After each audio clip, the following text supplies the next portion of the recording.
சர்வதேச மகளிர் தினம் இன்று கொண்டாடப்படும் நிலையில் ஆண்கள் மட்டுமே செய்து வந்த இறுதிச் சடங்குக்கான நிகழ்வுகளை கோவையில் சில பெண்களும் செய்து பாராட்டுகளை பெற்று வருகின்றனர்.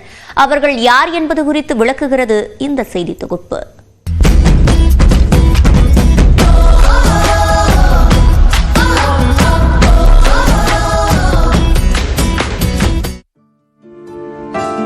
பொதுவாக மனிதன் இறந்துவிட்டால் இறுதிச் சடங்குகளை ஆண்கள் மட்டுமே செய்து வந்த நிலையில் கோவை ஒண்டிப்புதூர் SIHS காலனியில் இயங்கி வரும் தாய்மை அறக்கட்டளையின் பெண்கள் இறுதிச் சடங்குகளை இலவசமாக செய்து வருகின்றனர்.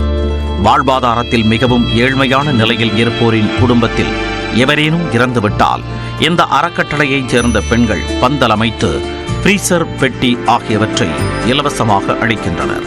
ஆரம்ப காலகட்டத்தில் பார்த்தீங்கன்னா எங்களுக்குமே நிறைய எதிர்ப்புகள் வந்தது. சில இறந்த வீட்டில் பார்த்தீங்கன்னா எல்லாருமே ஆச்சரியமாக பார்த்தாங்க. நீங்கள்லாம் எதுக்குமா வரீங்க, ஏமா இதெல்லாம் பண்ணுறீங்க, இந்த மாதிரிலாம் கேள்விகள் வந்துச்சு. ஆனாலுமே நம்ம இந்த சமுதாயத்துக்காக ஏதாவது ஒன்று பண்ணணும் இல்லையா? ஆண் பெண் பேதமின்றி போகிறது தான் இந்த உலகம். அது மூலிமா தான் இயங்கிட்டு இருக்கு. எங்கள் அமைப்பின் மூலிமா நாங்கள் ஒரு சில பெண்கள் போகிறத பார்த்துட்டு எங்கள் கூட சேர்ந்து பல பெண்கள் வர ஆரம்பிச்சிட்டாங்க. உடல்களை புதைப்பது மட்டுமன்றி சில நேரங்களில் இறந்தவரின் குடும்பத்திற்கு இறப்புச் சான்றையும் பெற்றுத் தருகின்றனர் இந்த அறக்கட்டளையைச் சேர்ந்த பெண்கள்.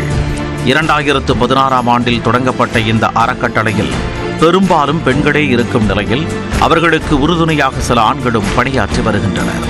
தொடக்கத்தில் எதிர்ப்புகளை சந்தித்து வந்தாலும் பாலின பேதமின்றி சமூகத்திற்கு ஏதாவது செய்ய வேண்டும் என்ற நோக்குடன் தொடர்ந்து இறுதிச் சடங்குகளை செய்து வருவதாகவும் இந்த அறக்கட்டளையின் பெண்கள் கூறுகின்றனர். ரொம்ப என்னை பெருமையாக பேசுவாங்க. எனக்கும் ஒரு பாசிட்டிவாக இருக்கும். வெளியெல்லாம் வந்துட்டு போகிறங்காட்டிக்கு பாசிட்டிவாக இருக்கும். டெத்து வீட்டுக்கு போயிட்டு வரேன்னு ஒவ்வொருத்தரும் ஒவ்வொரு மாதிரி சொல்லுவாங்க. இருந்தாலும் அதெல்லாம் நாங்கள் பொருட்படுத்தாமல் இந்த தாய்மை அறக்கட்டளையில் 5-6 வருஷமாக நான் மெம்பராக இருக்கேன்.